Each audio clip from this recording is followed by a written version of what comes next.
Hello everyone, welcome to my channel. आओ हिंदी सीखें। हम लोग पहुंच गए हैं एक्सरसाइज 6.2 के क्वेश्चन नंबर 4 पे। इसके पहले हमने क्वेश्चन नंबर 1, 2 और 3 कंप्लीट कर लिया है। क्लास 8 के लिए कर रहे हैं आर डी शर्मा की बुक से और चैप्टर का नाम है अलजेब्रिक एक्सप्रेशन एंड आइडेंटिटीज। इसके 3 क्वेश्चंस हमने कंप्लीट कर लिए। आज हम 4th क्वेश्चन करेंगे। देखिए क्वेश्चन थोड़ा सा डिफरेंट है। Subtract 3x minus 4y minus 7z from the sum of this and this। यानी आपको टोटल 3 एक्सप्रेशंस दिए हुए हैं और पहले आपको इन दोनों का सम फाइंड आउट करना है। फिर उसके बाद जो सम आएगा उसमें से आपको इसको माइनस करना है, सब्ट्रैक्ट करना है। ठीक है, तो सबसे पहले हम क्या निकालेंगे? सम निकालेंगे। किसका? इन दोनों का। तो आप सीधा सीधा सिंपल लिख देंगे। सम करना तो बहुत इजी है, कोई साइन चेंज नहीं करना होता है। 2z हो गया और यहाँ पे हम प्लस लिखेंगे चूंकि हमें ऐड करना है और इसको हम लिखेंगे 4x plus 9y minus 11z। ठीक है, अब चूंकि यहाँ पे प्लस है तो ब्रैकेट हटाने के बाद भी हमें कोई साइन चेंज नहीं करना है। प्लस में कोई साइन चेंज नहीं होता है।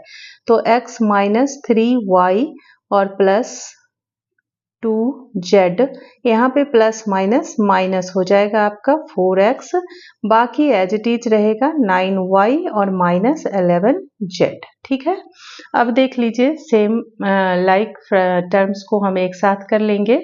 तो लाइक टर्म्स हमारे पास क्या है? x और माइनस 4x एक साथ लिख लीजिए, x माइनस 4x, फिर माइनस 3y के साथ ही हम लिख लेंगे प्लस 9y और फिर प्लस 2z के साथ लिख लेंगे माइनस 11z। ब्रैकेट में भी करने की जरूरत नहीं है क्योंकि ये रैशनल नंबर नहीं है, फ्रैक्शन में नहीं है, तो हमें कोई एलसीएम नहीं लेना है। सिंपली हमें ऐड और सब्ट्रैक्ट कर देना है जहाँ पे जैसा साइन है उसके अकॉर्डिंग। तो हमें ब्रैकेट में करने की जरूरत अब नहीं है।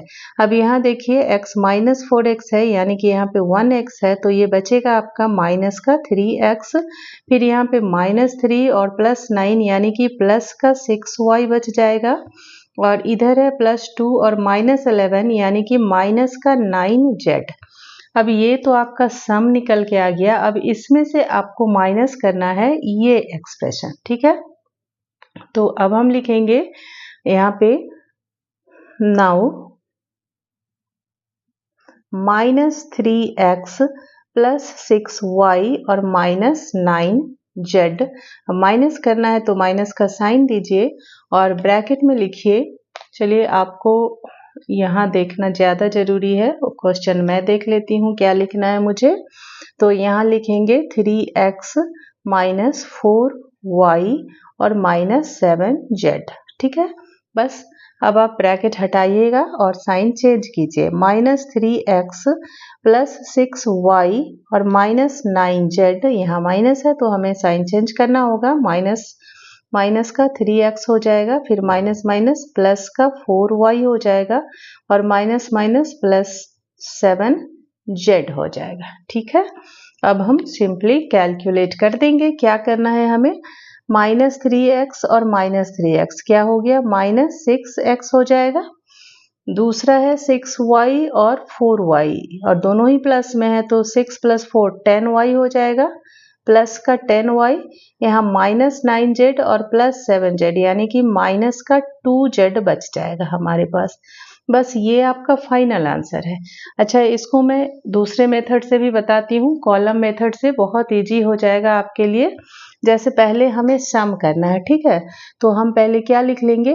x माइनस 3y और प्लस 2z, ये हमने लिख लिया फर्स्ट एक्सप्रेशन। फिर सेकंड हमें यहाँ पे ऐड करना है, तो कोई साइन हमें नहीं देना है, बस जो एक्सप्रेशन है उसे लिख देना है। तो माइनस 4x है एक्सप्रेशन और प्लस 9y है और माइनस 11z है।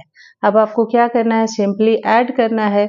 तो यहाँ पे देखिए प्लस माइनस माइनस का बचेगा 3x, ठीक है, और इधर आपका 3 जाएगा 9 में से तो प्लस का बचेगा 6y, और यहाँ 2 और 11 प्लस माइनस माइनस करेंगे तो माइनस का बचेगा 7z। एक बार में एक स्टेप में सम निकल के आ गया। ठीक है, आपको आपने लाइक टर्म्स चूंकि आमने सामने लिख दिया है, इसलिए केवल एक स्टेप में आपका सम निकल के आ गया। अब आप इसी में से माइनस कर लेंगे किसको, 3x को। तो 3x नहीं, 3x माइनस 4y और माइनस 7z, यही करना है ना, यस, माइनस 7z। तो अब क्या करेंगे, अच्छा यहाँ पे कुछ गलत किया हमने क्या, यहाँ पे 9z होगा एक्चुअली, 9 माइनस 9z। चलिए अब ठीक है। अब चूंकि हमें इसे माइनस करना है तो हमें इसका साइन चेंज करना पड़ेगा दूसरे वाले एक्सप्रेशन का। तो यहाँ प्लस है तो हम माइनस लिख देंगे, यहाँ माइनस है तो हम प्लस कर देंगे, और यहाँ माइनस है तो प्लस कर देंगे। अब क्या हो जाएगा, ये माइनस माइनस प्लस हो जाएगा, लेकिन साइन तो माइनस ही रहेगा। तो माइनस 6x हो गया। फिर यहाँ दोनों ही प्लस हैं तो 6 + 4 आपका हो गया 10y, और यहाँ माइनस 9z प्लस 7z यानी कि माइनस का 2z। यही आंसर आया था ना हमारा। ऊपर में भी देख लेते हैं, सेम आंसर आया है, minus 6x plus 10y minus 2z, और यहाँ भी है minus 6x plus 10y minus 2z। तो दोनों ही मेथड से आप कर सकते हैं, आंसर दोनों में ही सेम ही आने हैं, क्योंकि ये दोनों के ही मतलब तीनों एक्सप्रेशंस के नंबर ऑफ टर्म्स जो थे वो सेम टू सेम थे, मतलब 3 टर्म्स थे। ट्राइनोमियल एक्सप्रेशन था ये, इसमें भी 3 टर्म्स थे, इसमें भी 3 और इसमें भी 3। तो आप इजीली कॉलम मेथड से भी कर सकते हैं। अगर number of terms same to same नहीं है फिर भी आप कॉलम मेथड से कर सकते हैं। मैंने आपको बताया नहीं, लेकिन आप कर सकते हैं। कभी फिर नेक्स्ट क्वेश्चन में अगर मिला मौका तो मैं ज़रूर बताऊंगी। चलिए फिलहाल मिलते हैं नेक्स्ट वीडियो में।